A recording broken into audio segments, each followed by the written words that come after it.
Aloha, how's it? Oh, what do I mean? How's it?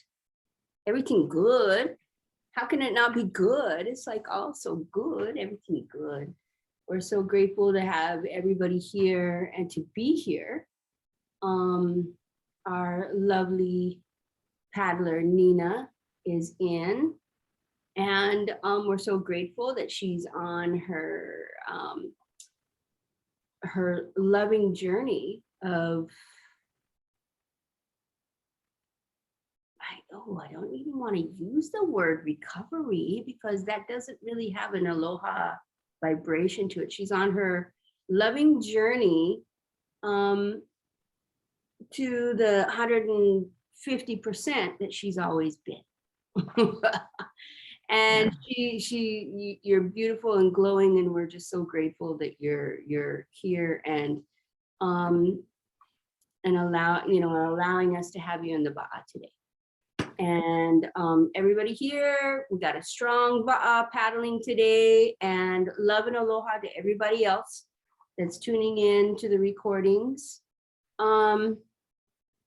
Yeah, so let's just go ahead and bring ourselves into that mahalo nui vibration.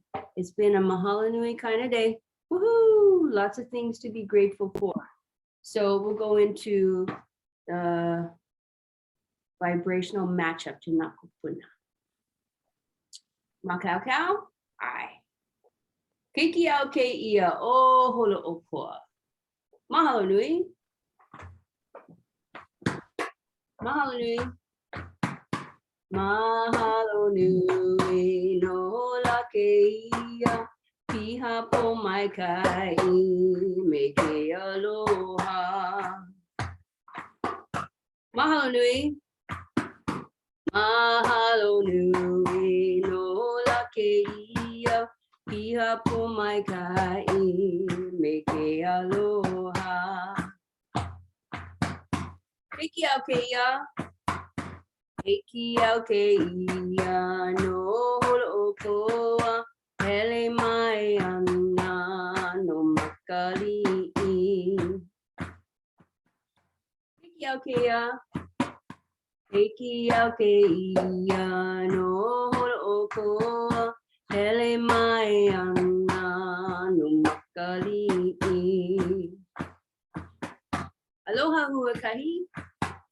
Aloha huakahi no hoku wa'a. Ho mai kai I Nakupuna. Aloha huakahi. Aloha huakahi no hoku wa'a. Ho mai kai I Nakupuna. Ina ia mai. Aina ia mai ana kapuana. Keiki au ke ia o holo o koa. Aino. Aina ia mai ana kapuana. Aloha po mai kai I Nakupuna. E lava.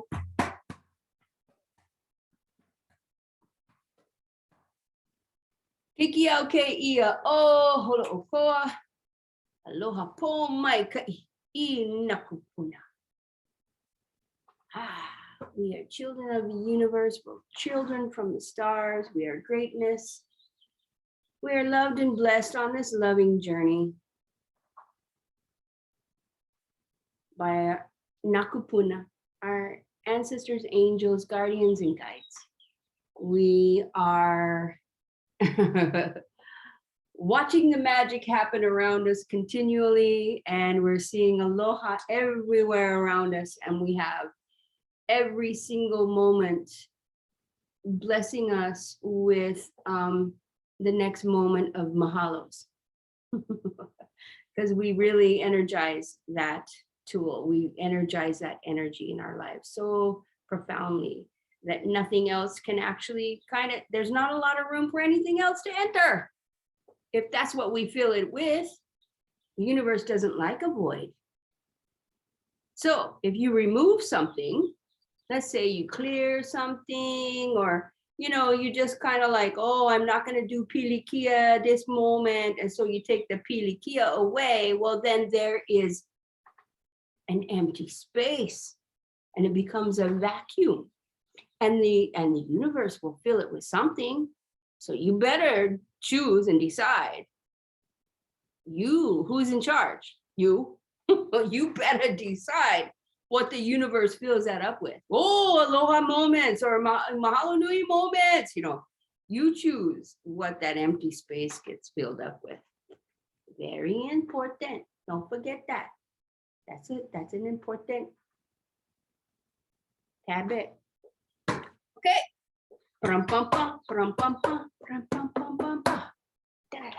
Okay. We are in the vibrational match with Mahalo Nui. We're in with Nakupuna. They're always here. It's just that we get to bring ourselves here and be a vibrational match with them. And it's such a beautiful, synergistic relationship to be in. So I'm grateful to be here today. Okay, so yeah, this week when I was talking with Annika about what she wanted today's class to be,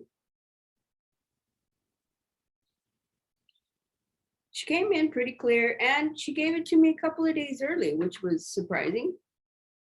But she goes, I want you to talk about La'akea. I want you to talk about, yeah, well, Ho'oponopono Keala.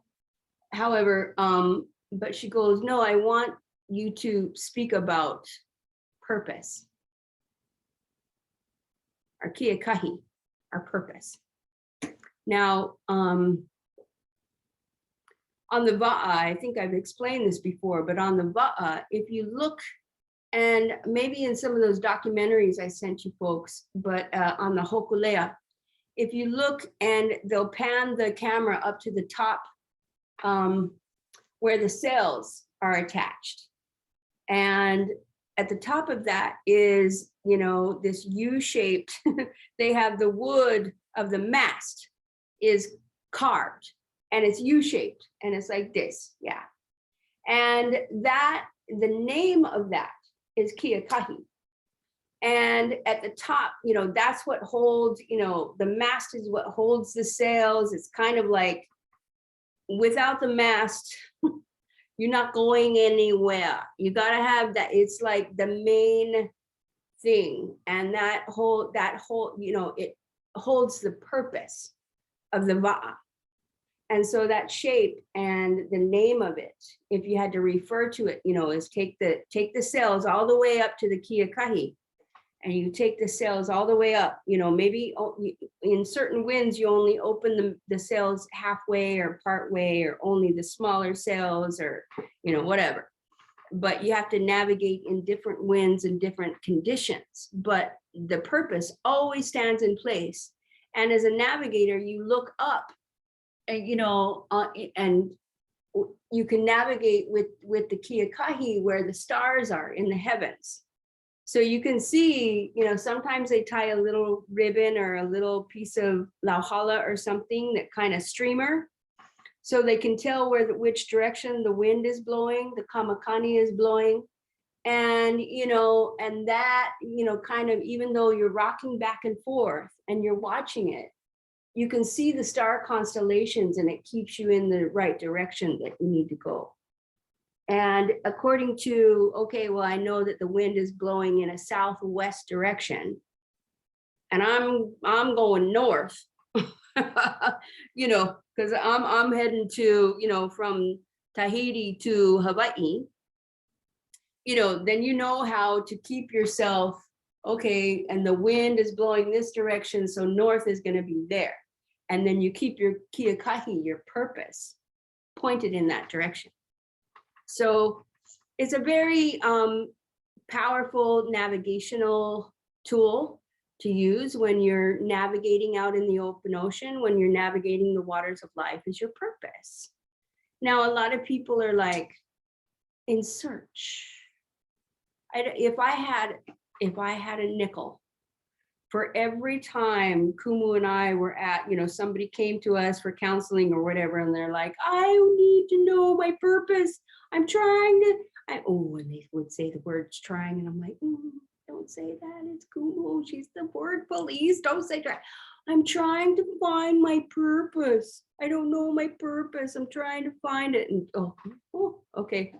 So anyway, people were always coming in search of their purpose. Why am I here? Why am I here? What is my purpose? Well, that's very important. It's very important to know. Yeah, why are you here?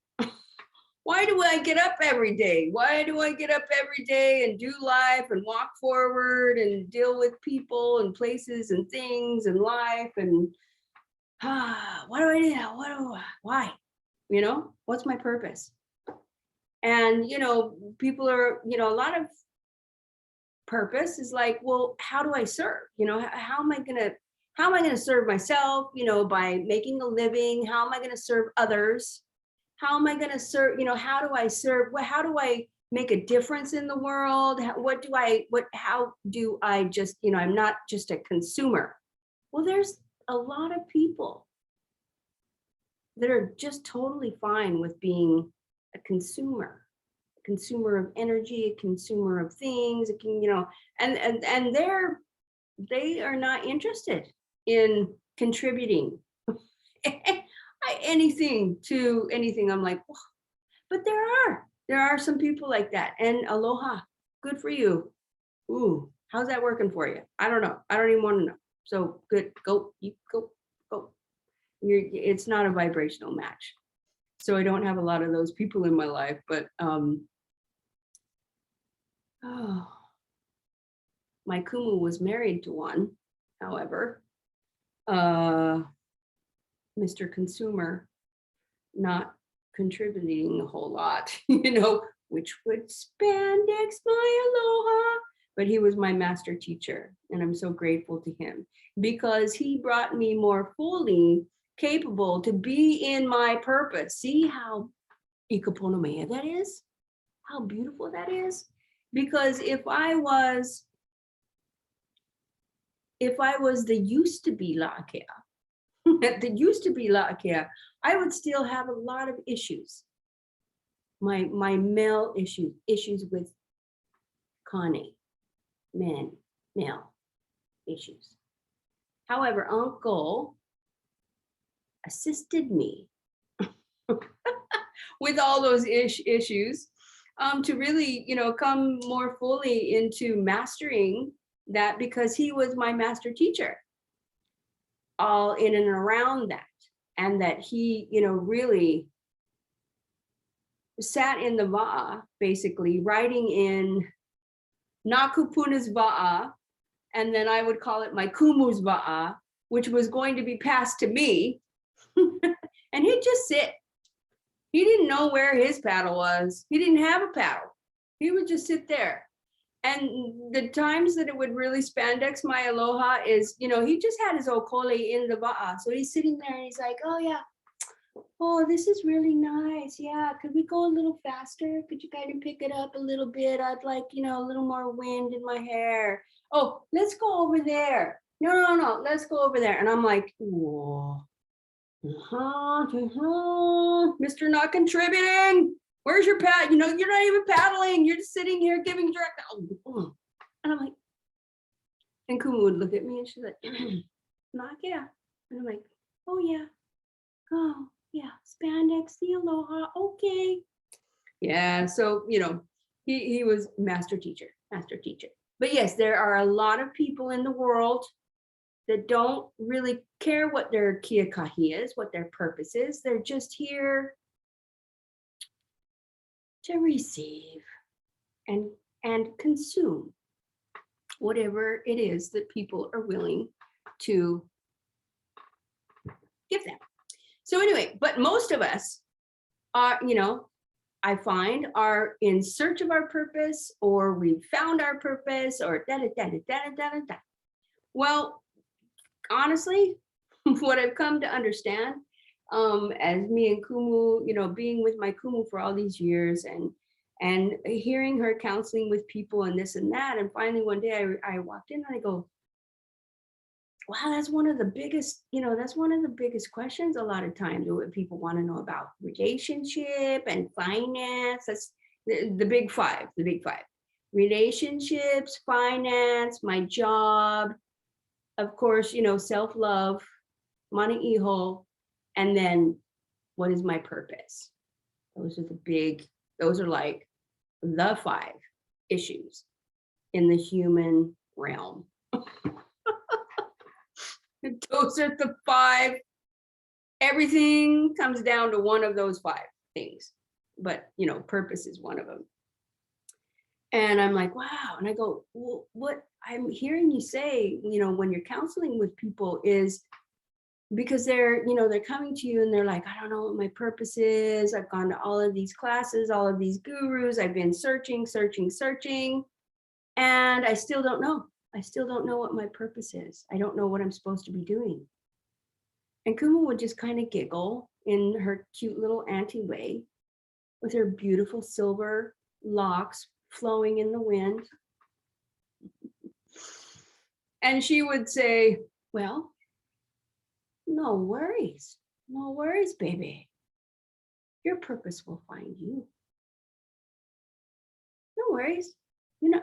Why are you searching? Where are you looking? How's that working for you? Well, you went look under everything. You lifted everything and pulled everything out and you went look and it's not there, is it? Well, no worries, because your purpose will find you. And boy, I don't know about any of you, but isn't that true? Is that not true? Because a lot of us are doing things we never thought we would. Oh, I didn't think I'd be, who even knew that this existed, like Nina. First I met her, she was the owner, partner of a brewery company. And look at her now. Let it be said that it was a microbrewery. Micro. Accurate, a microbrewery, very, very fashionable. Yeah, who would have known that I was interested in building community spirit, but I made the mistake of entering the spirits industry, and there was a connection, but I didn't see it. But, my purpose found me for sure. Oh, your purpose found you, but that was such a beautiful purpose for Nina, because uni, as our Australian paddlers call it, uni, that was Nina's university. Lives, she got schooled by life, and that was such a huge endeavor, and she invested everything, and then all of herself, and then more of herself that she didn't even have. She invested everything, and so it was such a huge school of life, a huge master teacher, this experience. And fortunately, she was wise enough to jump in the va'a, put her okole in the seat, and she stayed in the seat. And she was able to navigate through those years of going through this, because someone would go, riches to rags, or on top, and then like everything. She just invested everything. Yeah, Nina, share. Well, it was a I was, I guess, in the middle of my life. I had a successful career. I was looking for a new horizon. I kind of made I'm going to say romantic in the sense of like idealistic, let's call it. I made an idealistic choice to to participate in a small business in Hawaii, and I got involved with a microbrewery because it was I saw it as like a community building, spirit filled like endeavor.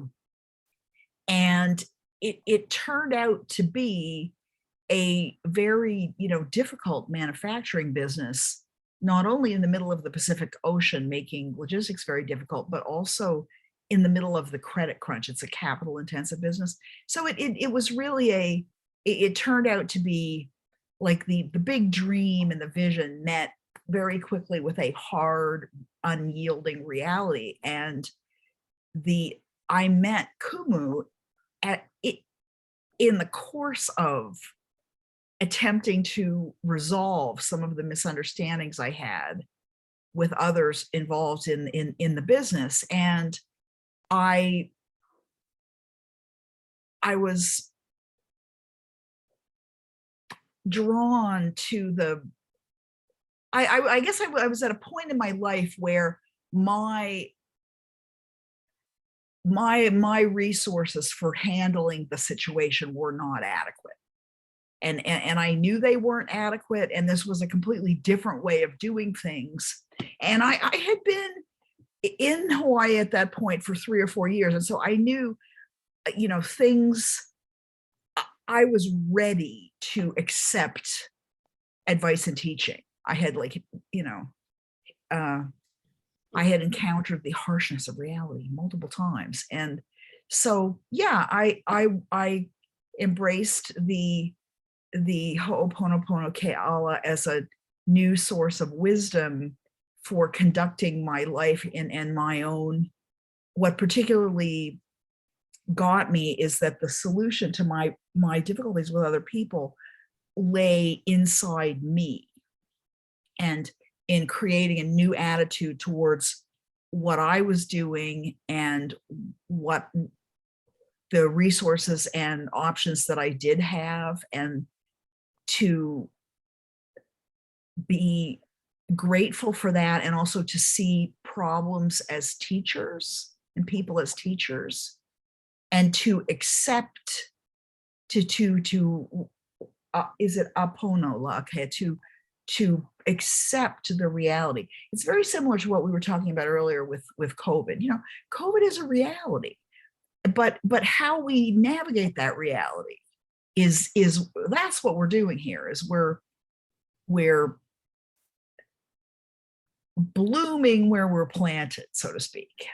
And that was somebody said to me afterwards, don't you regret all that money that you lost in that business? And I was like, are you talking about the tuition that I paid for the second half of my life? Like, no, I don't regret that. Didn't plan it to happen that way. And if I knew what would happen, I don't know if I would have signed up for something as humbling as that turned out to be. Because I was pretty high and mighty, when I in the beginning. But it turned out to be a wonderful experience, as judged by the results, even, and something that has really stood me well, and given me a whole new lease on life, and a new purpose has found me. And I find myself at an age where, some of my contemporaries are retiring. I have a new job, and I'm in a new field and doing new things, and having a ball, and being in a very different role from anything that I had ever seen, but very grateful for it. And so I'm my concentration has wandered from. Am I still on the topic of what you were asking me to speak about, Lakea? Absolutely, absolutely. And I love it because you spoke that to me, because of course we've known each other for a long time, and you mentioned, and I loved how you spoke it, was, you were like, this has been, and Kumu would always say, your worst experience is your best experience. And you were like, This has been probably the worst experience, however, it's been the best experience. And I just had to pay the tuition to go to the University of, what was the brewing company, the micro brewing company, Mehana? Hawaii Nui Brewing, Hawaii Nui Brewing. Hawaii Nui Brewing, the University of Hawaii Nui Brewing. And a magnificent one it was. And, and then your master teacher, the kind, the kind. The kind and the other kind. There were two of them. Yeah, two the kind guys. Yeah. So just anyway, delightful human beings. Let it be said, delightful human beings. Blessings. However, I just loved how you always spoke about it, because you just shifted it, energetically into your worst experience being your greatest experience. And then I watched you just kind of like navigate the waters of that and shifting it. And you just had the strong desire to become a clergy, which is, something that apparently, you were triggered by at some point in your life and you wanted to do it. Now was the opportunity. Share. Actually, it was not that. It was not, I had never, I grew up, I was raised secular. I never had any, I had one experience where, I as a little kid, I was like asked to leave Sunday school because I was not like a well-behaved child that would sit down and keep quiet. I wanted to know where are the dinosaurs, how did Noah get the dinosaurs onto the ark, and it kind of like went downhill from there. But no, I was talking with Kumu about, this is probably the thing, about finding my purpose. And what she said to me is the purpose for you, because I was very keen to connect with my purpose. I didn't want to, come to Hawaii and be a consumer, sit around, like live in a condo, drinking Mai Tais with people from California. That was what I did not want to do. I was really sincerely interested in learning about the culture, perpetuating the culture as I had learned it, and to bring the wisdom, to share the wisdom that had been shared with me. And Kumu, made known to me that the traditional role of an elder in the Hawaiian culture is to lift up the next generation of leaders, and to help them to spread out their wings and to fly, and not to do for them, but to encourage them and to be the kind of supportive presence that I would have wanted when I was that age. And I found out that kind of turns out to be what college chaplains do.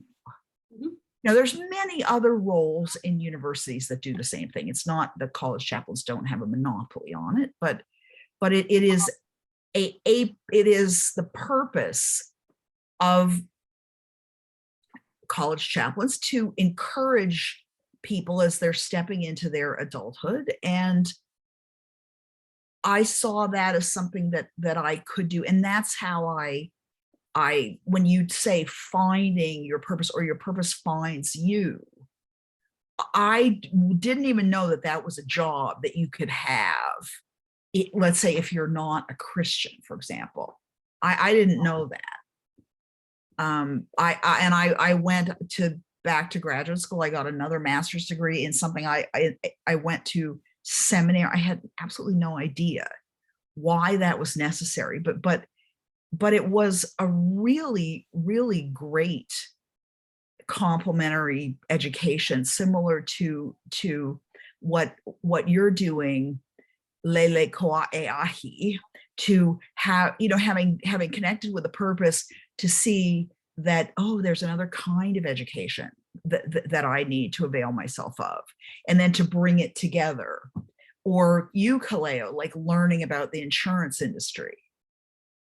so sometimes connecting with your purpose, you get in there and you're like, oh, okay, I can like skill up myself up in these ways. And it's not like, you know, a puff of pixie dust comes down and transforms you into a different person with another purpose, but the discernment of the Pono path is how you grow into and live into your find, or how your purpose finds you, or how you connect with your purpose. Right? You're living in it, you're discerning, you're trying something, you're getting feedback, you're reflecting on it, you're taking another action, and you're choosing to follow where it is connecting for you, and where you're growing smoothly and easily, and where you're able to be of service and to be energized by that. Another thing, now I'm going to lurch sideways to another thing that Kumu always taught when we were circling up for a pule, is you put one hand down to give and the other hand up to receive. And that's where the human life, in that circle of giving and receiving, is where human life happens and how it happens. And so when you're finding your purpose, you are giving of yourself, and you're also finding how you receive and how you refill your metaphorical cup. And that's part of all of this iterating and experimenting, and, you know, what other people would call beating around the bush, or just, you know, trying stuff. But what you're doing is you're learning from the school of life what you can give and what you need to receive, and how that comes together for you.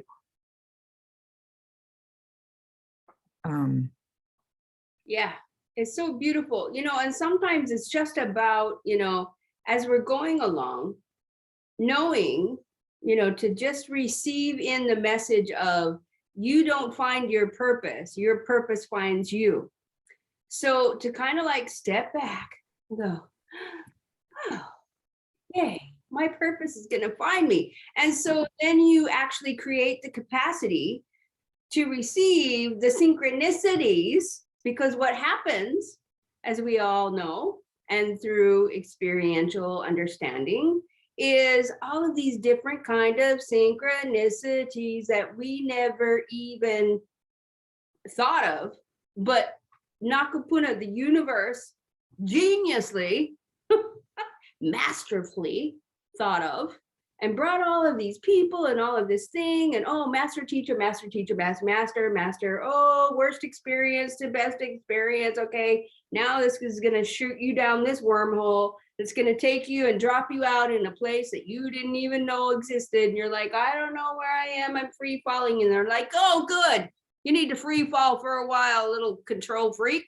you know. And then you free fall for a while, and then they give you a place to land, and then you stand there and you look around and you're like, I don't know where I am, you know. And then all of a sudden all these other synchronicities happen, and then boom, your purpose walks up and smacks you in the face and goes, well, here we are. I mean, here you are.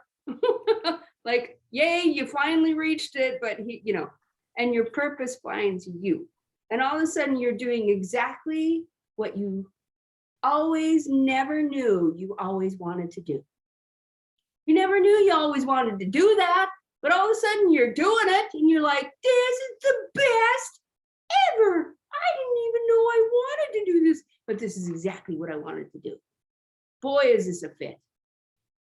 You know, Nina, man, she rose from the ashes like a phoenix, and she rose and is writing and living. Her purpose found her, and she's living it, and it's really exciting. It's just really been an exciting journey to be a witness of it.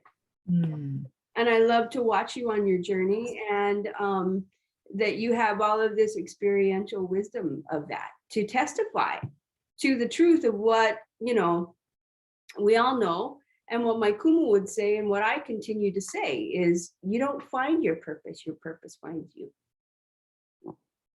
Yeah. However, and you, so the way that you move through the world can make it easier for your purpose to find you or more difficult. There's always the gift of choice. There's Always. always the gift of choice.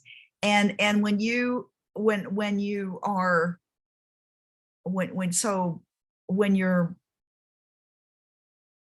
when circumstances happen to you, right? It's the less time that you spend going, I wish these circumstances weren't happening. And the more time you say, all right, this has happened. And now how am I going to respond to this? That is what that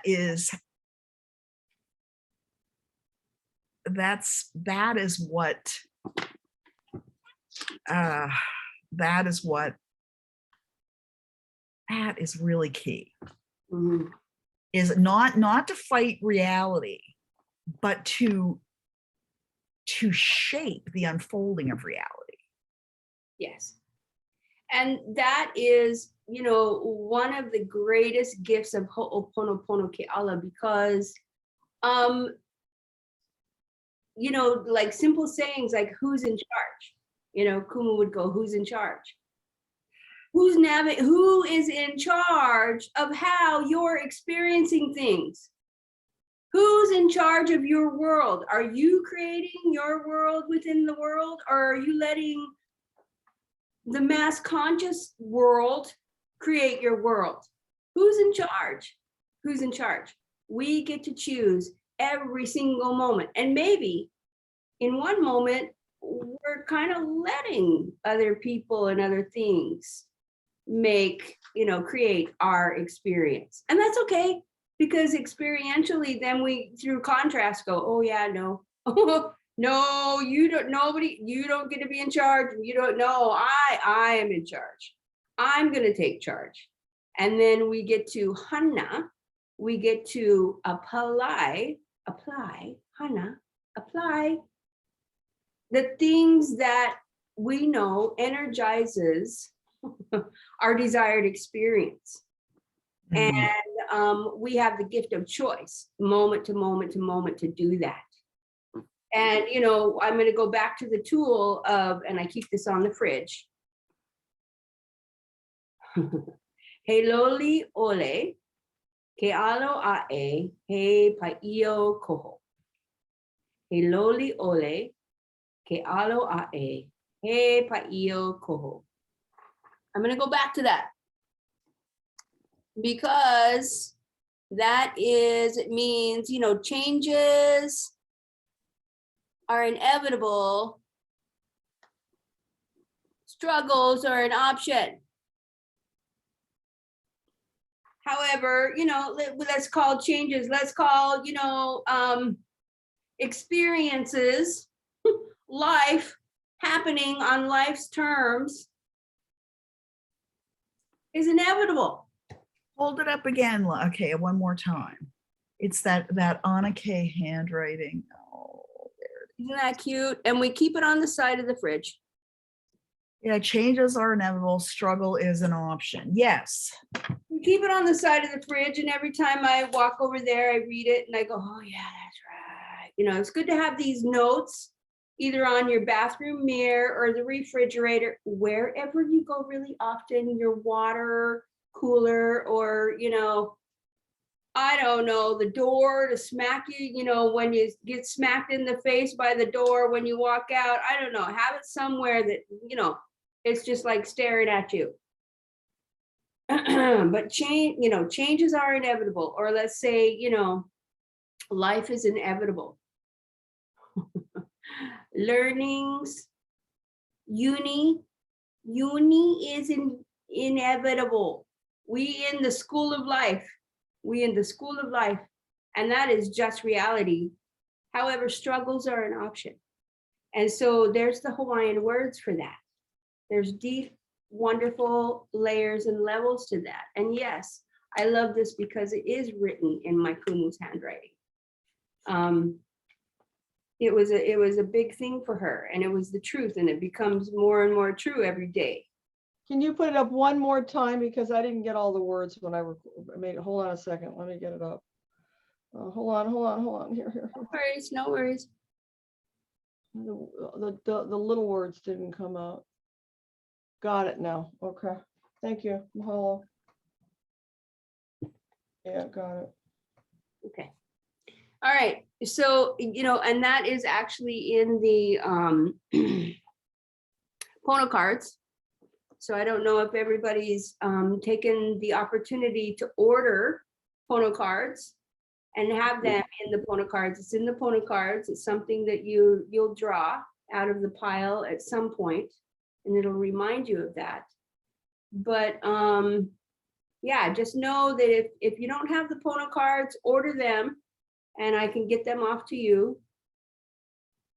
Also, one-on-one counseling. One-on-one, just kind of like going through whatever's going on in your life. I offer that too.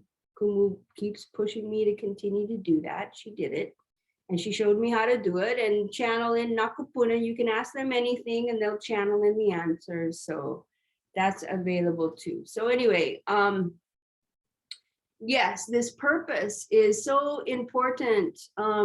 This week, she gave it to me a couple of days ago, this message.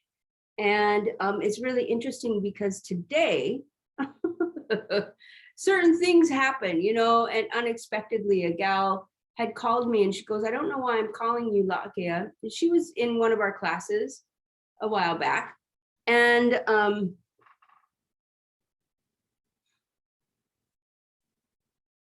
I remember her telling me back then, I feel like you're my sister and we're gonna do something together one day.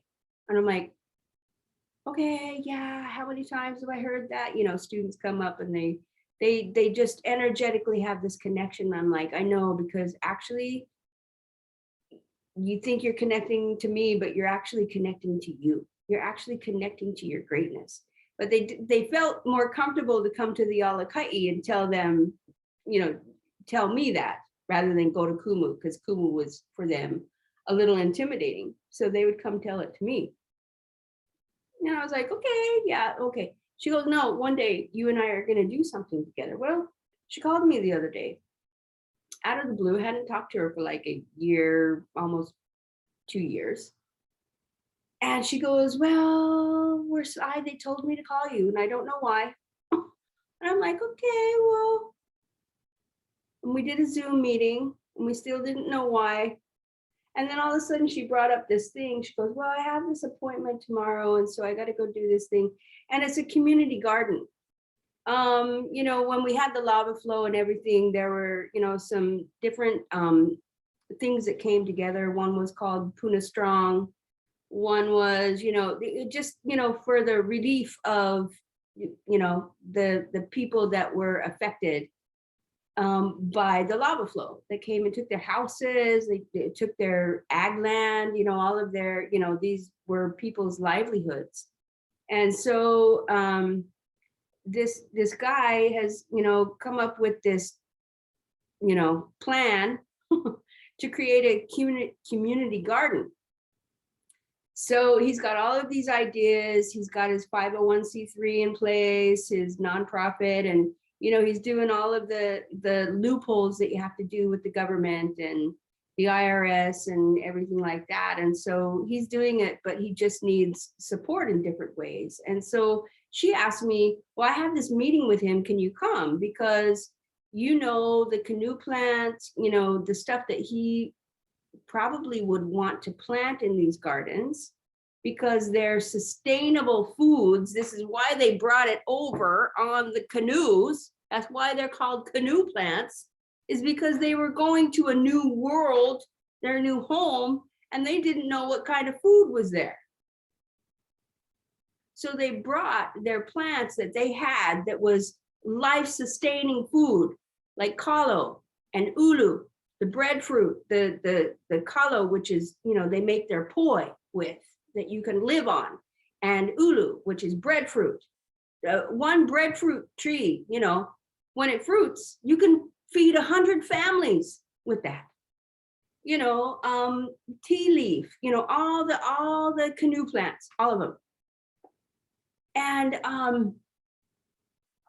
so she's like, well, you have a little bit of knowledge of that, and how he should put that, and so that really the community can be self-sustaining, and of course we can grow other fruits and vegetables and foods and this and that, but to have like a really good foundation of that. And I'm like, well, I don't know how to grow all that. However, I do have connections with other Kanaka Maoli, that over the years I've gotten to know that can come in and assist us, and they have the knowledge. Because as a kumu, you don't become, as kahuna or a kumu, you don't know everything. You're not a master of everything. You master one thing. And then there's other people that have mastered that, and they've mastered this and they've mastered that. Like, I'm not going to go become a master. I am Ho'oponopono Keala. That was my kumu, Ho'oponopono Keala. There's kumu hula. Now I'm not going to go and be, kumu hula plus Ho'oponopono Keala, and I'm not going to, because then you start thinning yourself out. You start dividing yourself. La'au Lapa'au, yes, I know La'au Lapa'au. I know a little bit about it, but I'm not kumu La'au Lapa'au. I leave that to the kumu La'au Lapa'au over there, those ones, because you dedicate your whole life to it. It is you don't spread yourself out. You focus on your path, and then that's yours. There's kumu hula, there's kumu La'au Lapa'au, there's kumu Lomi Lomi, yeah, I can do, I can give a little massage or whatever. I can smack on you and beat you and, malama you a little bit, but I don't claim to, be a kumu Lomi, Lomi Lomi, no, because that's not my path. That's theirs. And there's kumu Oli, there's kumu, lots of different kumus. However, you master your path, and that is, really, it's the way. It's the way, the Hawaiian way, is you master the path that is a vibrational match for you. And then, yes, you can bring in a little, you can have experiences in the other ones, but you don't dedicate your whole life to all of that. Because then all of a sudden, a lot, a little about a lot of things, a little about a lot of things, instead of knowing a lot about one thing. And in Hawaiian, the Hawaiian way is, a lot about one thing. That's what they would dedicate their lives to. And it usually ran down in the ohana, the kuleana of the ohana, and your lineage, and what was yours to take forward, because you were a vibrational match to it. So it's great to know a little bit about a lot of things. However, what you gonna do with that? You're gonna walk around and go, oh, I know everything. I know all kinds of things. I know everything. Well, no, you don't, because you never sat with one thing long enough to really know it. So, yeah, I don't know why she's bringing that in right now, but apparently that's important, is to find your, not find your purpose, let your purpose come in, and then that is your purpose. And you don't have to be all these different things. Let that be, and then be it and live it and receive it in. And what a gift when your purpose finds you. And let me tell you, like Nina and like all of us, and me, La'akea included, My purpose found me. And maybe next class I'll go into that mo'olelo because that's a long mo'olelo and I don't want to take up the rest of the class with that. I want to go into sharing. So anyway, what a beautiful thing. And mahalo, Nina. Thank you so much for sharing because it's such a beautiful, magical story, your journey in your life. Story. Well, thank you. And I feel like I've done all the sharing, no more from me for tonight. No, Shared plenty. no. They wouldn't have called on you if they didn't expect you, to share. Absolutely. I so appreciate you coming in. And, when Kumu brought in and mentioned a couple of days ago, Nina, I have to say this, so you just have to know that a couple of days ago, when she brought in the topic of, that our purpose finds us, you came directly into my mind. And I go, yeah, I mean, geez, look at, and I started laughing because of my mo'olelo in my life of how I came to, how my purpose found me. And then I thought of you and I'm like, yeah, well, look at Nina. I mean, man, she from here to here. And who knew? And then all of the journey in between, wow, and you came to mind. And so I'm so grateful that you actually felt confident enough to step forward because I believe that's what was supposed to happen. Was Kumu already told me that she was going to have you share. So don't feel bad about that at all because the time that you gave us was so valuable and that beautiful living experiential wisdom that you shared with us. And thank you so much. So anyway, we're going to go into sharing time now. And truly, honestly, I want everyone to share about how your purpose has found you. And today, I'm going to go to Duralis first, just because I can. Oh, mahalo nui. That's just perfect sharing. And to be honest, I was just going to say I didn't sort of feel the need to share. Well, they're not letting you out of this one, girl. You better share. You got things to share.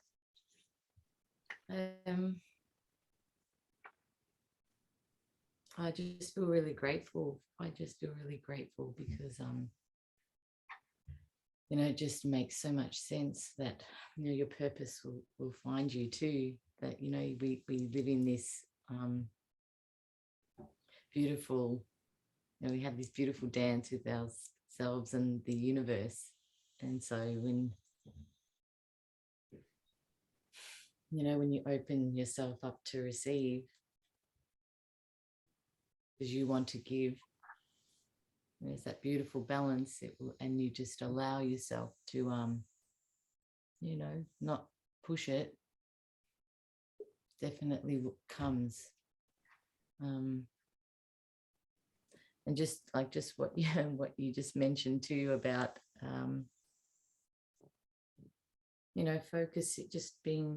focusing on that one stream, to master that one stream of wisdom and knowledge.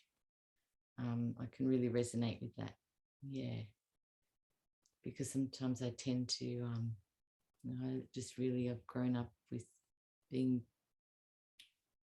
with the music, just music in my life and how that really resonates with my path here. Yeah. And so, and I've let that go a little bit, but that's okay because I know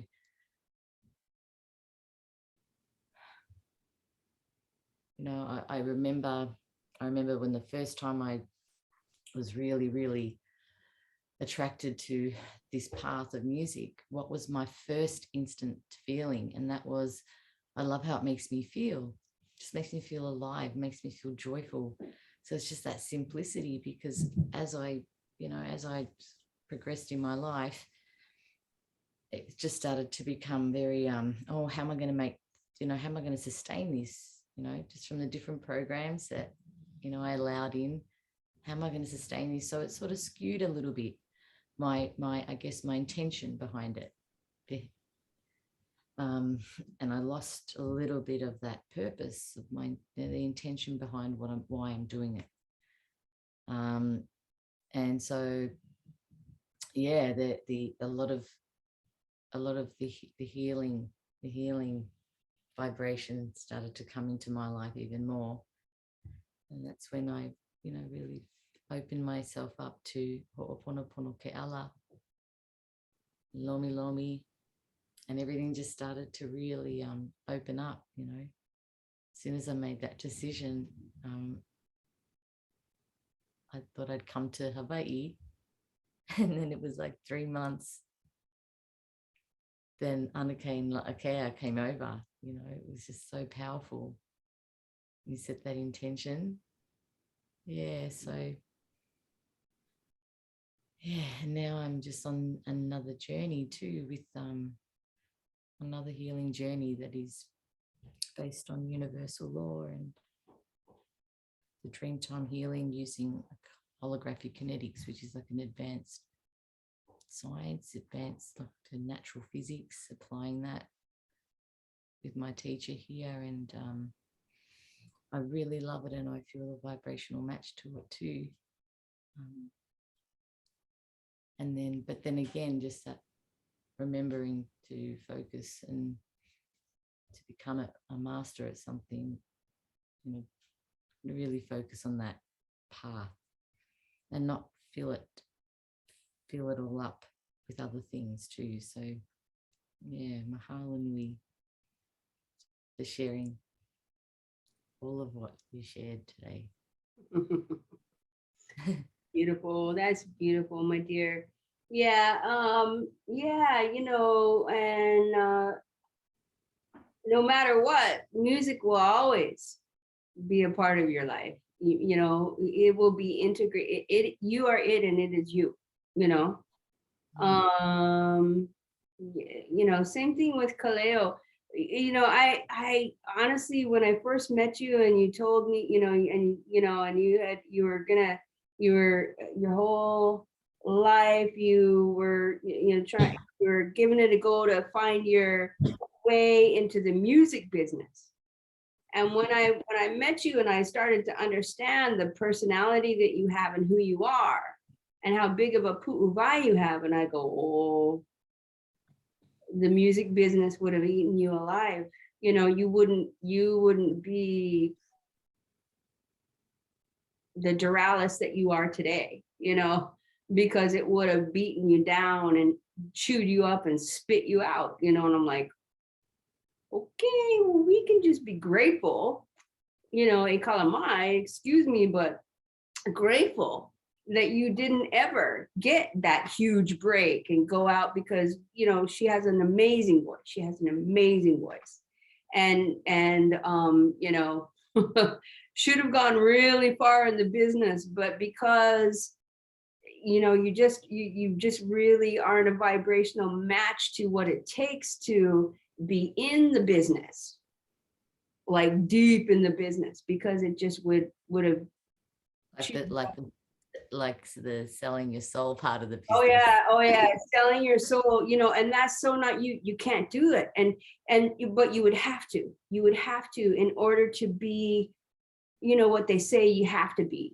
Where you would have to go by being in the. I'm like, wow, the greatest blessing was that never happened for you, and yet you still get to have the music in your life, and to the degree and the extent that it is. And it's always there. It's always healing. It's always, you are it and it is you, and it'll always be part. It's integrated in everything that you are and everything that you do, and it always will be. No one can take that from you. Nothing and no one can take that from you. However, they would have taken it from you had you have gone down that rabbit hole.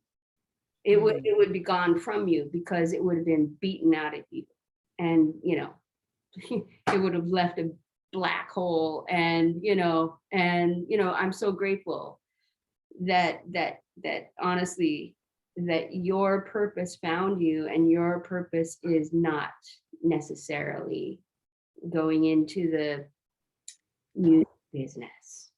Yeah, and everything that I love that you're exactly where you are. Yeah. I love it. Hallelujah. Because, you know, what you gift to the world through your voice and through your music is so beautiful now, and you've been able to live this long with that intact. So the world is grateful. Yay. Yay, Duralis. Thank you for sharing, my dear. Okay, I'm gonna go over to Lele Koa'e Ahi.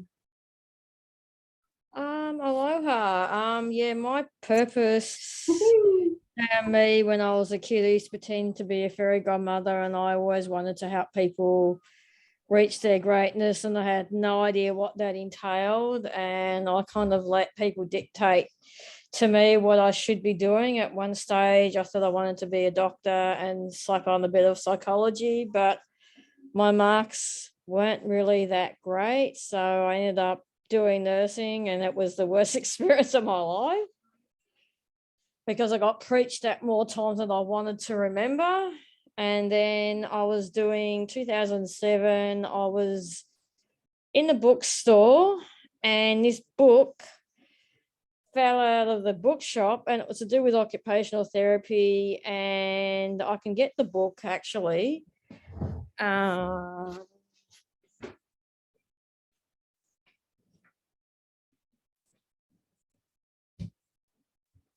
This found me, and basically there was a story in it called The Corn Man, with the Mexican Mayans, and they work with all these different people, and the nurses and the doctors, and they couldn't even make a partnership with them, and the only ones that they trusted were the OTs, and they worked with the Mayan priests, and the priests basically turned around reading in between the lines that the OTs were the shamans' professional descendants, and I went, ooh, it was all based on native intelligence. So I ended up buying that book, came home and I said to my mum, guess what I'm done, which she's used to me doing. And I enrolled in OT, and then unfortunately my son turned 16 and I couldn't get the study money to study. So Centrelink, unfortunately, Social Security, every time I call the stupid thing, made me drop it, and I was not happy. And I did the course at Ken Miller, which wasn't too bad, but this was in Bandura, so it was a long way from home. And then did nursing, did the grad program. My mum goes, why don't you do occupational therapy? You're really happy. And I said to her, I'll do the grad program. If I don't get a job I like, then I'll go back and do it. And then my mum's physio, went to my mum's class, and she said, oh, you look really miserable with nursing. Get out and stop doing what you won't have to do with the crap. And I applied for Monash, didn't get it initially because they're only going to take about 15 or some small amount. We had a change of government. All of a sudden, they got 60 spots available. The university got extra funding, but they had to take more students, and the university weren't too happy about it because they didn't want people to put in a personal statement, when I thought I might as well do it because they're going to rank them and how they know what they're getting. And I got in on the 22nd of June, and we had to organise volunteer work for 100 hours. And all of a sudden I'm thinking, I don't like being last minute. I got 2 opportunities now, and I start the one at my local hospital 21st of July, working with people in rehab. And she said, you'll be around a lot of occupational therapists. And I said to her, I actually wouldn't mind trying to get a rotation in mental health occupational therapy. And I'm thinking, one thing I like with O2 is that if you don't get your first preference, your first area, then you can work in one area, get the experience, and then move across. And I'm thinking, I will definitely apply for mental health rotation, apply in the general stream, and whatever comes up, I'll take. And if I don't get the mental health one first, at least I can do this for 12 months or 2 years, then move into mental health. And then I can move around. I don't feel like my wings are being clipped.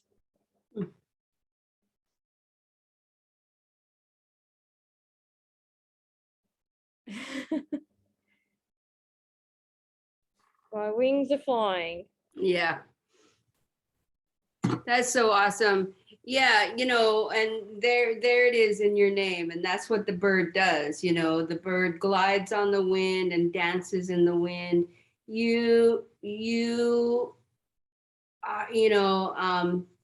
Lele means, to movement, going forward. Lele.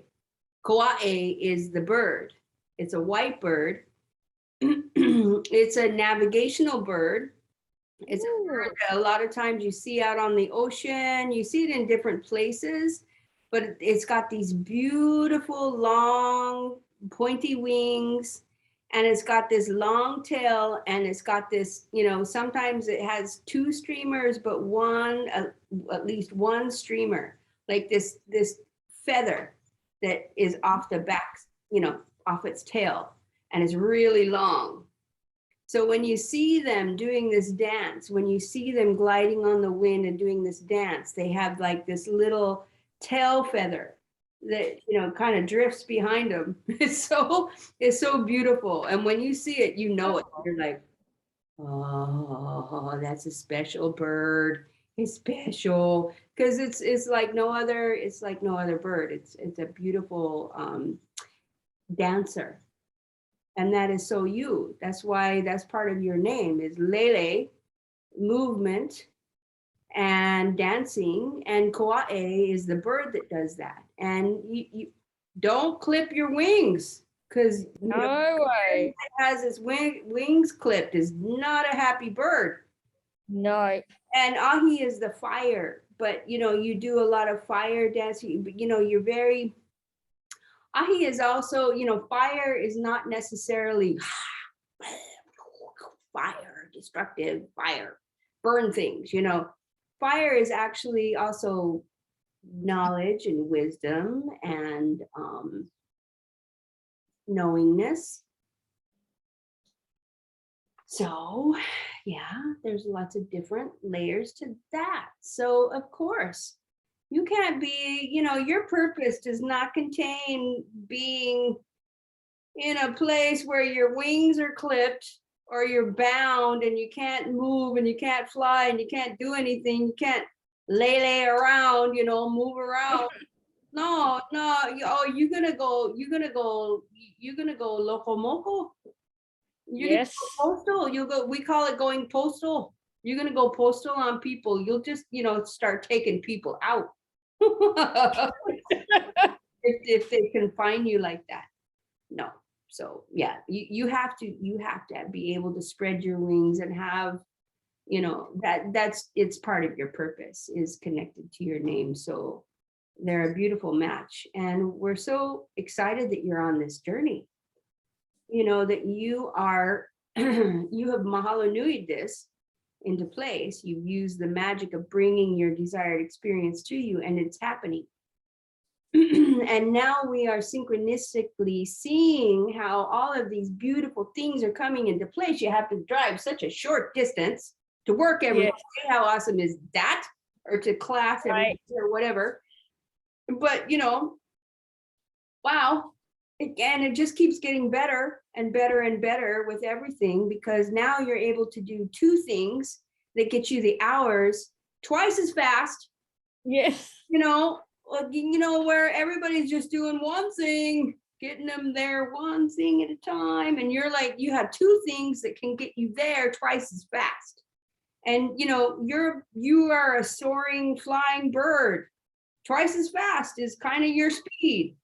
You like, that's why you're in this va. It's a fast moving canoe. We move twice as fast as everything else. So that's why you're a vibrational match here too. So I love that you've created the capacity to receive your purpose and allowed it to find you. And, even though you're still navigating, and it's kind of, you're still becoming more, it's just going to fine tune itself until, you are just totally into the niche of your purpose. And I think shown itself to you. Yeah. And next year, I think when I renew my registration for my nursing, I'm just going to make it non-practicing.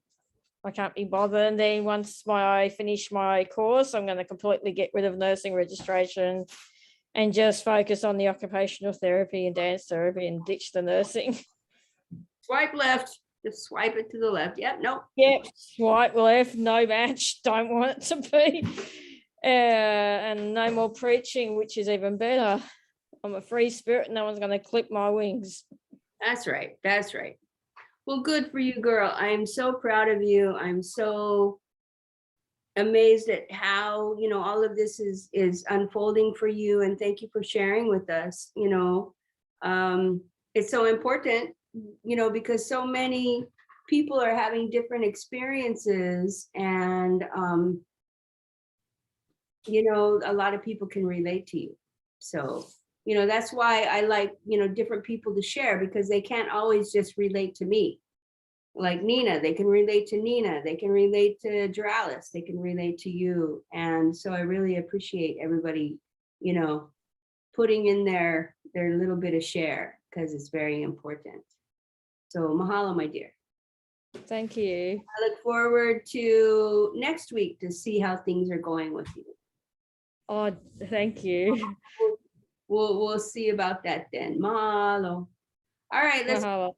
let's move down to Kaleo Nahi Nahi. That's interesting what's coming up tonight. Funny. You're talking to Duralis. I felt like you're talking to me. We've had the same experience. I'm grateful for the insurance and this coming to me. Obviously, this is part of my purpose. But, my purpose when I came into this world was to be a singer. I was told, my mother was told by two doctors, one a dentist and one a doctor, that I have a very large opening in my throat, which is usually indicative of a big, strong voice. And she should explore having me sing. And she did. And I do have a big voice. And they then spent thousands of dollars getting my voice trained.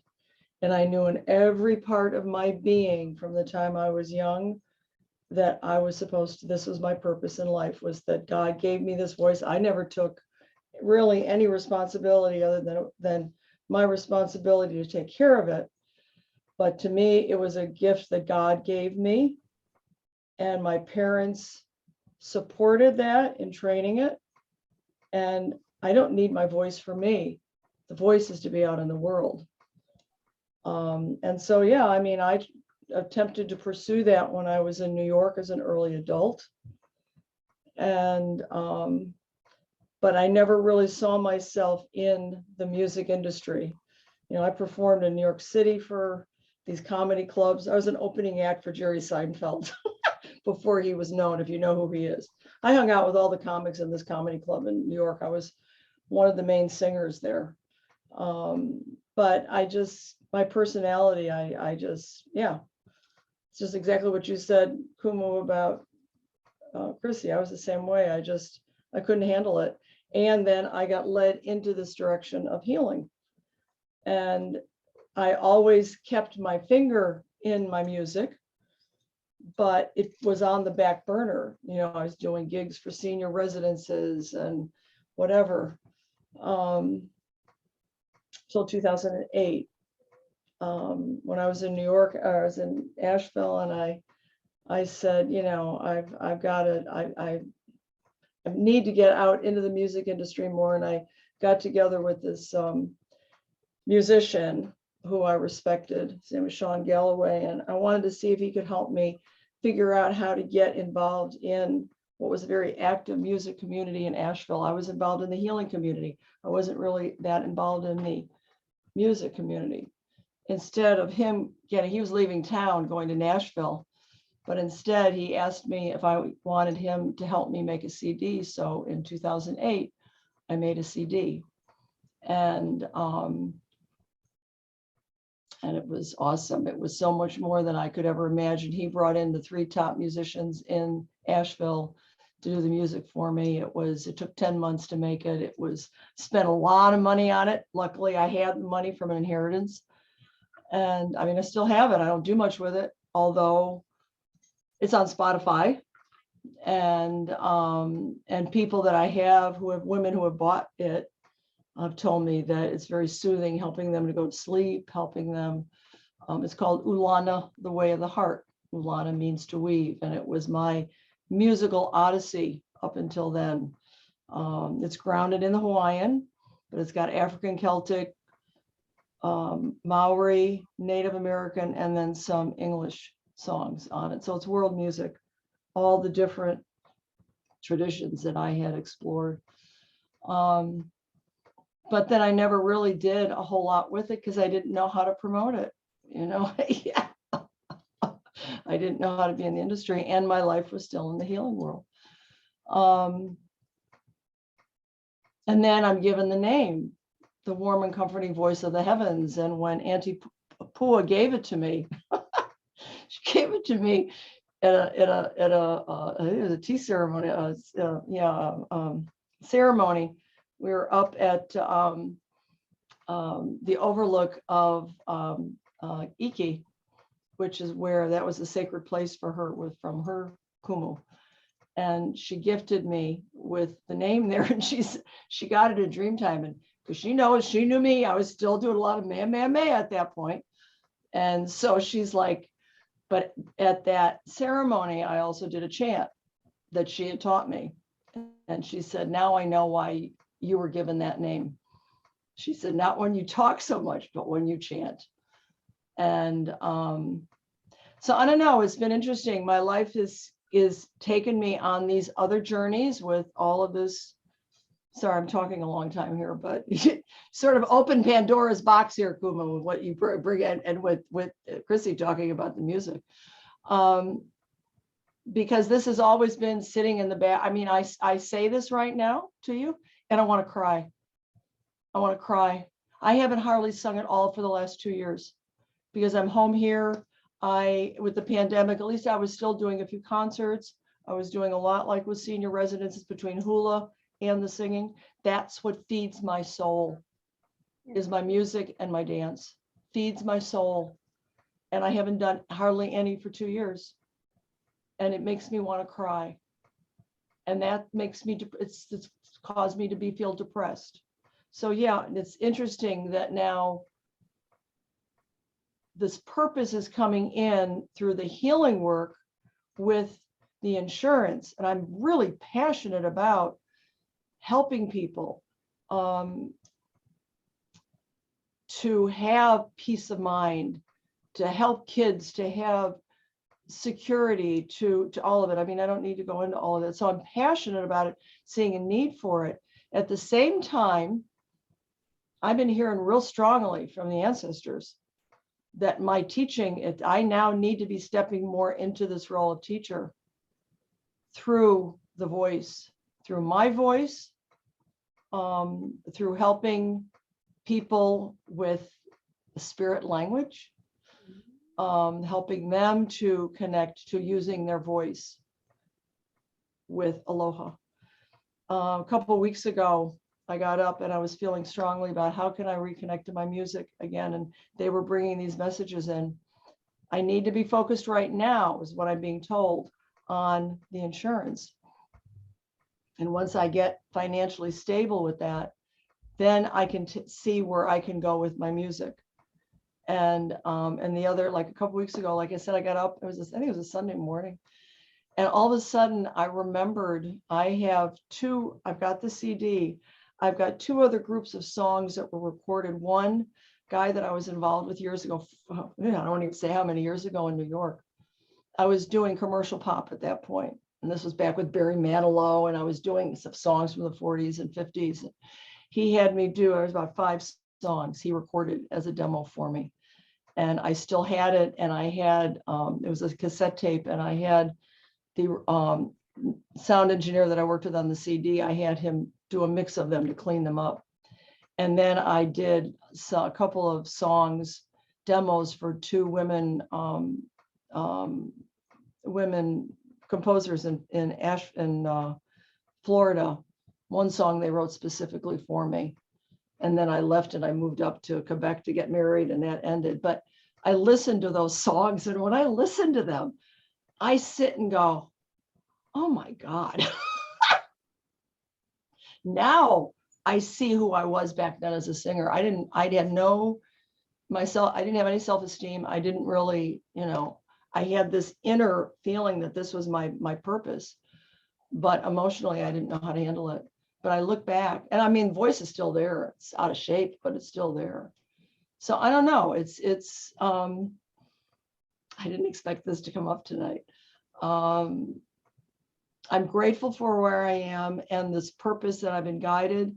And with this man, Dustin, what I'm calling the insurance is Heartful Insurance. And he's even saying that's what it is. So I can see bringing the teaching. I've redone my website, bringing all of it, all of this together. So I'm grateful for that. But then when I hear you talk, like Chrissy, you talk about your music, it brings this deep sadness to my heart, because I still don't, I don't know where I'm just sort of still lost with the music, feeling like, okay, I've still got to put it on the back burner, because I've always had this belief that you can't really survive and make a living. And it is hard to make a living, that, in this business. So that was the belief, the negative belief I also took on. So anyway, I will go and take this with me and go do meditating and ask for guidance on it. So thank you for bringing it to the forefront. I'll see where I go with it. Yep, it's the message of the day, and I'm going to turn it over to Nina. She has something to share, and then mahalo, Kaleo. I'm really grateful for your sharing, and thank you so much for being open and vulnerable about your feelings and your experience. However, yeah, you're too much of a pu'uwai. The music industry would have eaten you alive too. So we're so grateful that you're still intact. And You see, we are sisters in this. But anyway, go ahead. and that you are still whole and not jaded and not, ripped to shreds and, yeah. So even though, there's something in you that is, going on, just know that you will find how music is going to lovingly come in to your journey and incorporate itself so perfectly into your purpose that has found you, which isn't totally defined yet. So allow and still open and create the capacity to receive the fullness of your purpose. It's still coming in. It's not in fully. So, nothing is cut and dry quite yet. It's like, I can't, I'm in, I'm doing insurance and that's it. And I'm in this little box of insurance. No, there's still aspects of your purpose coming in, and music will always be a part of it. And your voice and your gift will always be a part of it. There will be, there is no sadness. There is no sadness. There is no, well, I've had to sacrifice that in order to have this. No, when you come into your full purpose, you get to have all of the desired experiences. Is so great. That's the magic of it. So and that's what I need to do. I need to do the mahalo about having how that's to come in, my desired experience. Yes, I have not been doing it at all with the music. And like our little human brains, they're like, no, we only have a file that either we do music or we do this or we do this or we do this. Right. And spirit and the universe is going, yeah, no, yeah, no, no. No, there are only, the universe is there are only possibilities. You know, it's all about the possibilities. So trust me, Yeah, and everything that you think isn't even possible is possible. And I want to hear Nina, but let me just say this in response to what you're saying, Kuma, because it is important. You're giving me an opportunity with this class tonight to help me to look at what's been in there that I have not been acknowledging enough, but at the same time, exactly what you said is what the ancestors have been telling me. This is all part of this process. Yes, But I guess as you're talking about the music and I start talking about it, then that's right. my heart, whatever it is, gets impatient and wants. I know. So thank you, I know. Mahalo. Well, your job at this point is to just create the capacity to receive the possibilities that the universe has to show you that is linked to your purpose. Dun, dun, dun. How will that look? Ooh, we don't even know. We're so excited. That's going to be a really fun thing. So we'll tune in next time to find out. And Nina, you were gonna say something? I was going to say, Move over to Nina and I'm mahalo. Can I just say one other last quick little thing is that I'm probably not going to be able to be on for the next few weeks until this job and this money thing sorts itself out a little bit more. So if I'm not here for a little while, it's just because of the circumstances right now. Anyway, go ahead. okay, well then it's good for me to say this now. In the looking for the purpose, and see, this is very important to grasp the subtlety, because the purpose is looking for you, right? Mhm. And if you try too hard, like in marketing and sales, like never be a solution seeking a problem. Hmm. Don't that's like the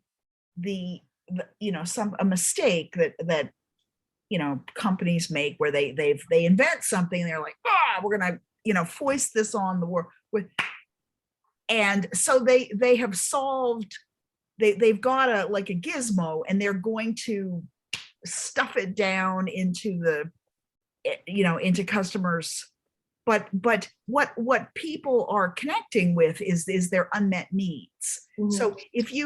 So the thing is, when you're thinking about your music and how your music or your dance fits in, Kuma would say to me, because I had this very specific idea of what I was going to, I was going to do this thing, and I and it turned out that I had it took, after I formed the idea of becoming a university chaplain, it actually took about 5 years for that to come around. And there were other things that I did on the way there. And Kuma would always say to me, remember Kaivi Hemo, like let go of the bone. Kaivi, the bone, let go of the bone. Like it, and if you think, for example, there's a fixed idea that I'm musical, therefore I have to be an entertainer. And it's like, oh, well, that's not the only way, right, that your musicianship can manifest itself in the world. Because music is what? It's for connecting with joy, it's for motivating people, it's for bringing people into a state of mind, it's for harmonizing. Like, for all you know, Kaleo, you could be like a motivational speaker and tour the world, like talking about planning for your third act in life, and you could open with song and go, who knows what you might be able to do. But if you open yourself to all your talents and possibilities, and think about music or music as an adjective, not a noun. Like am I a singer, or am I a person who's helping people to step into the third phase of their life using all my tools? And the song is one of those tools. So because this is like, again, the fixed idea of like the universe must conform to my childhood idea of what I wanted to be as a musician, you know, or my young 20 something idea. I have an outsized talent, therefore, you know, I should have been like Ariana Grande or something. If you let that go, but keep your talent close, then it will find its way into. I don't know if that's making any sense to you, but Yes, it is. It is. And actually, I had always felt, instead of getting into the music business, like you said, Kumu, a teacher that I worked with, a Native American, she would do exactly like her. She would be teaching, but she was a singer. She would always end with one of her songs, or she would start with a chant, or yeah. And that's when I would go out and do presentations, I would always bring it in. I was always saying I was a storyteller, musical storyteller through music and song. So thank you, Nina. so why couldn't you be a musical storyteller through music and song, inspiring people to come on strong for the third chapter of their Right. lives, you know? Right. Now you're reminding me of that. So mahalo. Yeah. Mahalo. And Chrissy, in the art and the healing arts, like some of the most beautiful experiences in in those 2 years that I was a hospital chaplain were song, to connect with people through song. And you know, I can barely carry a tune. However, even me, the just the beauty of being with someone where when their voice is next to you, and to hum or harmonize. Like sometimes patients would want to sing hymns, and you know, I'm like, don't know any of these hymns. I'm not, you know, I'm not I'm not a musician, and I don't know the hymns, but this never stopped me, you know, because I was like, oh, you know, marching in the light of God. That sounds awesome. Let's find that on YouTube. And then we'd play it. And then the next thing, me and like the patient would be not belting it out, but there was one guy who was waiting for a heart transplant, and he was attached to an external ECMO machine, like an extracorporeal, like blood oxygenating machine. And he used to have to perambulate the ward twice a day to keep his body in tone. And we would be like marching around the halls of the hospital singing, marching in the light of God. And we had a fantastic time. Everyone's spirits were raised. The nurses, the doctors, the other patients, you know, we were not a Broadway sensation, but it was great. And, you know, which is more important? Like, was that was important work. It was important, you know, an important. And my Hawaiian name starts out Kahea, Ke Aloha Aina.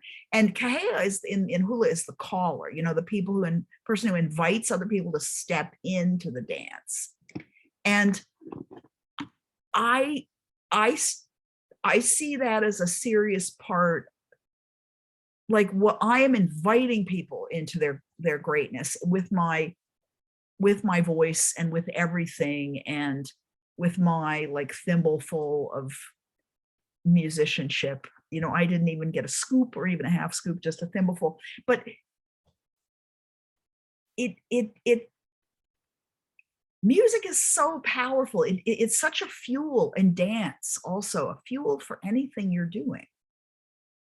And so you can be an important talent in many fields using your music. Okay, that was my sharing. See, I've just given a demo of college chaplaining. Just encouraging.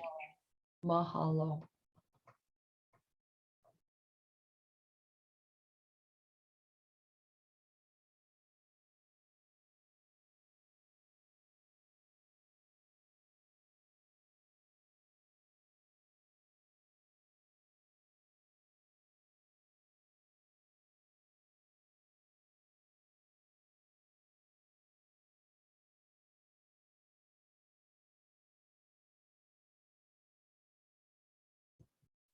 Kumu, you're muted.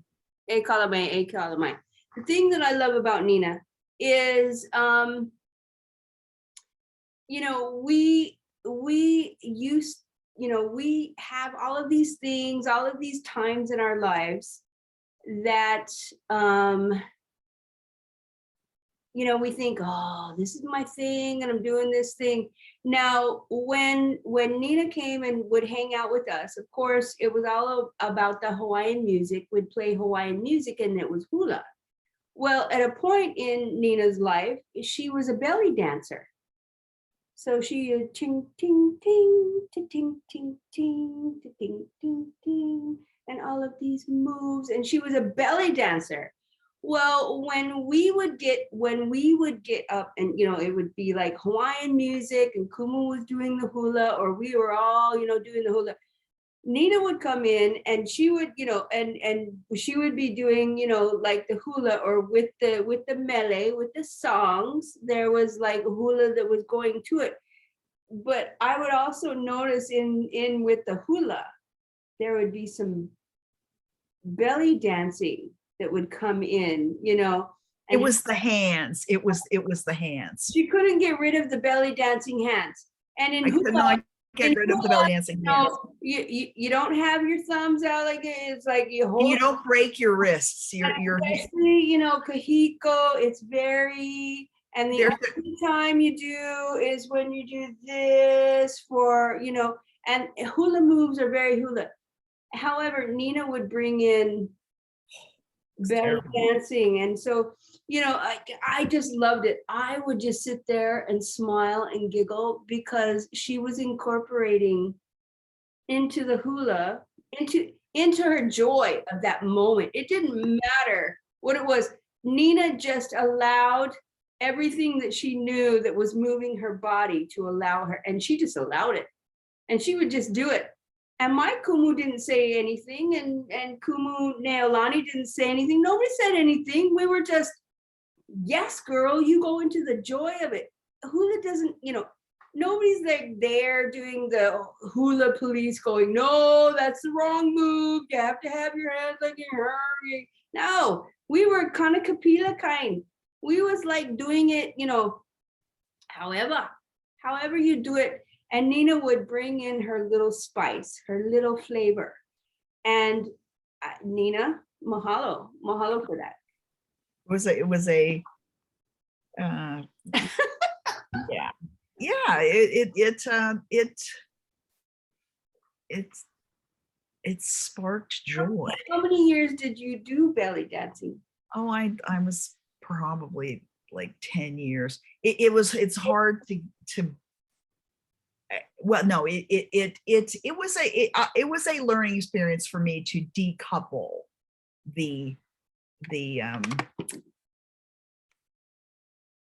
and the greatest thing for me about dancing is it is something where I have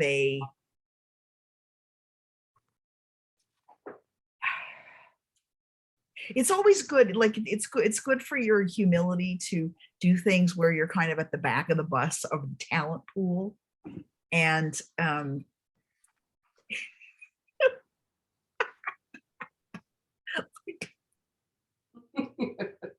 Yeah, but what happened here?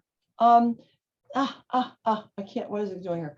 The thing is though, with hula, the beauty of it though is hula. It's just, how is your aloha spirit coming out? You know, I mean, you know, well, there are, like, I respect the you know, choreography and like schools of, and I watch a lot of hula and really admire, and I'm able to, I have an eye for like the different hula lineages. It's just, when I attempt that, it's clear that right, but that's the thing, Nina. That's the thing though about it. Yeah, okay, if you are in a school and you're performing and you really want to perfect it, but the main thing about hula, like people get together at parties and they're each maybe it's a familiar melee, and they're each doing their own version of it. Right, exactly. Okay, so social party hula, that was my highest achievement. Well, social party. But yeah, it was very very joyful. And that's what hula is about. It's about expressing your joy and aloha. So that's awesome. I think that's great. Exactly. And I'm so grateful that Nina lets me kind of tell on her, because that's how Nakapuna do, is they make you tell on yourself. But it was such a beautiful thing to just watch her just open up and express herself. And even though she knew hula hands were not that, she was doing hula with the rest of her body. Yes. It's her hands were just kind of like doing the, she just couldn't stop them. And nobody, and it was like, yeah, it was a lot of that. It was a lot of Right. And that is not the waves of the ocean. They and I was hoping that one day she had the little ching ching ching. oh, the zills. Yeah. Ching ching, because I like those. I'm like, wait a minute. I've been to a Greek restaurant before and they were ting ting ting ting. This lady had a snake around her neck and she was Okay, no, I did never have a lot of clothes on, but she had some things covering all the right areas. But anyway, she was doing this ching ching ching. I'm like, I like the chings. But anyway, I just kept with her hands when she would do this thing, And I'm like, where's the cha-ching chings? We need to give her some cha-ching chings. But anyway, it was just so fun to see her just be free and we were just having fun and everybody. Oh, okay. Also the hair toss. There is no hair tossing in hula. Well, in belly dancing there is. At least you're dancing. There's a lot of hair tossing.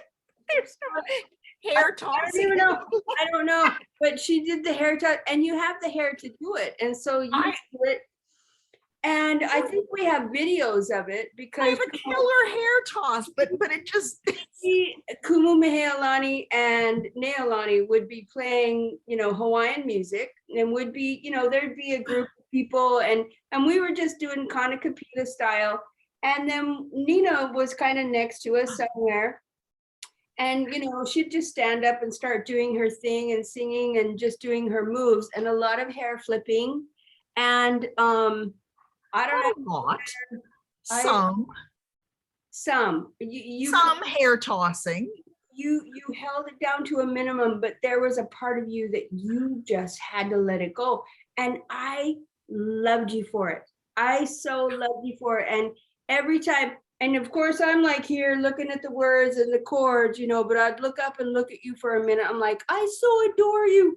Anyway, and I'm playing again. I'm like, I really adore you. You're so awesome. I love Nina. I just love Nina and her wild, free spirit. She just always let herself be free. I love that about you. Well, And we need to, get some cha-ching chings with the hand movement. Cha-ching ching ching. they're called zills. Zills. Zills. Z-I-L-L-S. Zills, girl. Woo. Zills. Yes. I was never great with those. I don't think any of your students probably even know that you have these skills with the zills. No, I'm not going to say. No, but it's sort of like, but it's the some of this is there's a bigger metaphor here, like the joy of living, like that life is a dance. And the thing about when you're dancing is you're harmonizing with the music and you're harmonizing with other people. And it is a metaphor for the Ho'oponopono, like improvisational dancing. It is a metaphor because there is, the universe is playing the music and you are dancing to the music of the universe in your life. And that you're not standing there like, saying like, I'm going to wait until they play a different song, that. No, and the metaphor for this is that absolutely, it's like with the music, it's like, okay, so your purpose has found you and it's this healing modality. However, music will always be a part of that. Singing or using your voice or dance, you know, even for Lele Koa'e. Yeah. Dance will always be a part of what she does. Maybe she's standing in front of somebody and, you know, and they're doing, you know, physical therapy, and she's doing moves, physical therapy, that are more of a dance move. I don't know what it's going to be, but, you know, it's going to be whatever it is. It's like it comes in, you know, whatever, you know, music will all, if music is you and you are music, it will always be a part of what you're doing. And, you know, like with you, Nina, you know, everything, everything about you was always a part of what you're doing. And you just, you know, aponoed that, you accepted it and you allowed it. And it was appreciated. It was appreciated because it was a beautiful, beautiful thing. And absolutely always, always, always allow it. Allow it, you know, create the capacity to receive the full greatness of yourself. And, you know, we all have a lot of stories. We all have a lot of things, you know. I didn't sing in front of people. I didn't play an instrument and sing in front of people until I met my kumu. And she goes, here's an ukulele. You better learn some chords because we're going to, next class we're doing on Tuesday, and it was Sunday. She goes, you should learn some chords because we're going to be singing this song. So you have 2 days to learn the chords for this song because we're singing it and it's going to be great. We're going to do it in class. And I'm like, I play the ukulele. And number two, well, number one, I don't sing in front of other people. Well, all of a sudden I started singing in front of people because when Kumu says you're singing and you're playing, and I'm like, okay. So then Yeah. that's what you do. Now, you know, it's like all of a sudden you just kind of like create the capacity to receive the abilities to do everything because everything is possible. The only thing that is possibilities. Everything is possible. Can Lake learn how to play the ukulele in 2 days? Yes, it's totally possible. And did I? Yeah, I played that one song very well because I learned it from, you know, morning, noon, and night for 2 days. And all I had to do was learn 3 chords and make my one hand hold the chords and this one strum. And then I had to sing at the same time. So that, you know, coordination of all of that. So, you know, I had to learn that in 2 days. However, that made me who I was today because, you know, I had to learn everything really quick. I didn't have a lot of time. So anyway, I really appreciate that about you, Nina. And, you know, and just letting ourselves create the capacity to allow all of the different things to be the totality of who we are. And, you know, who limits your purpose? Don't limit your purpose. Let your purpose be what it is, you know? Right. So, mahalo for the inspiration. And all you have to do, thank you, Nina, is mention something. And Kumu was like, poking. She goes, go get your ukulele. And I'm like, no. We've been here for a while. And she goes, no. Go get your ukulele. We're going to do some music here. So we're talking about music. My Kumu was always about music. She was like, oh, are we talking ukulele and singing? The second somebody started playing the ukulele, my Kumu went and grabbed her ukulele and she was up until like 4 o'clock in the morning playing ukulele with these people. I'm like, 911, it's 12 o'clock and Lakea has to go to sleep now. I could never stay up as long as Kumu could stay up. She could stay up and party. She partied hard, man. She just stayed up forever. And I'm like, no, I can't. I know canning. I got to go, you know. And so, or else I'd lean over in the chair and they're like, oh, so you're Alakai. Can't keep up with the Kumu, huh? And she goes, yeah, poor thing. She'll be okay. Never mind. We wipe the drool off every once in a while. And she's okay. So anyway, we are going to end this session with a mele. All of you singers and dancers, dancers, Mhm. and singers.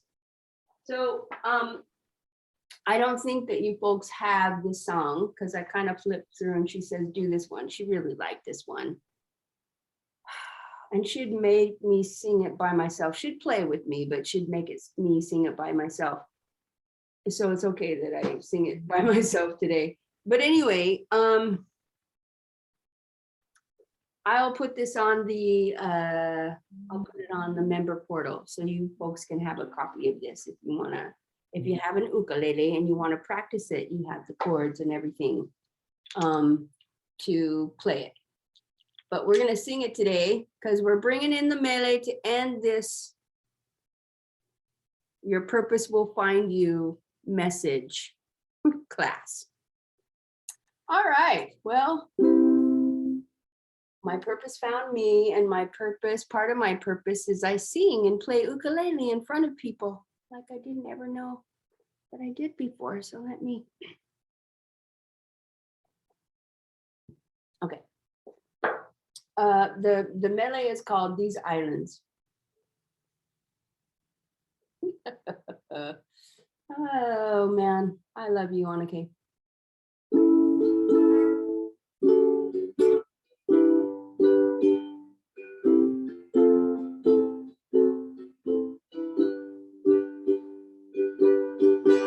Have you seen these islands? Have you seen the beauty of this land? Do you know its people? Brothers, sisters walking hand in hand.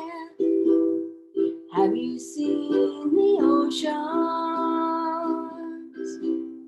Miles and miles of crystal deep blue sea. Can you smell the flowers? Fills the air with fragrances for free. This is aloha. This is aloha. This is aloha. This land of Hawaii.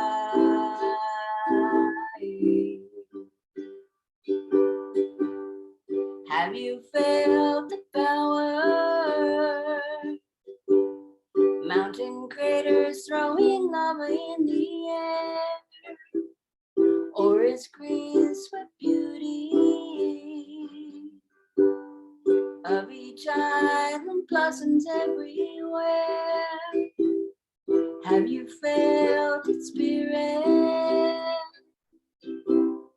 Ancient gods, their mana still is here. You will love these islands. Nothing in the world can compare. This is aloha. This is aloha. This is aloha. This land of Hawaii.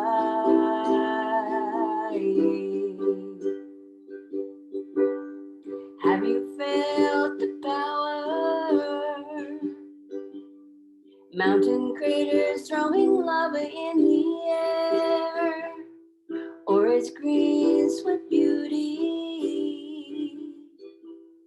of each island blossoms everywhere. Have you felt the spirit? Ancient gods, their mana still is here. Rainbows cross the sky, waterfalls so high. Mountains make you cry. You will love these islands. Nothing in the world can compare. If you touch the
Oh, Kaleo. All right, we went end them on a musical note for all our dancers and our singers. And in mahalo for our purposes, it says, finding us, it says, and we're so grateful. We're so grateful for how blessed we are. And we'll be back next week, Friday night, date night. And we'll see what Nakupuna have for us next week. Does it include an ukulele? We don't know. You never know. Anyway, folks, I love you. Everyone, thank you for being in the and paddling forward, and continue forward, energizing your magical moments, your mahalo moments, your aloha moments, and your beautiful, amazing, unique purpose moments this next week. And we'll talk soon. All right. Aloha, Genge.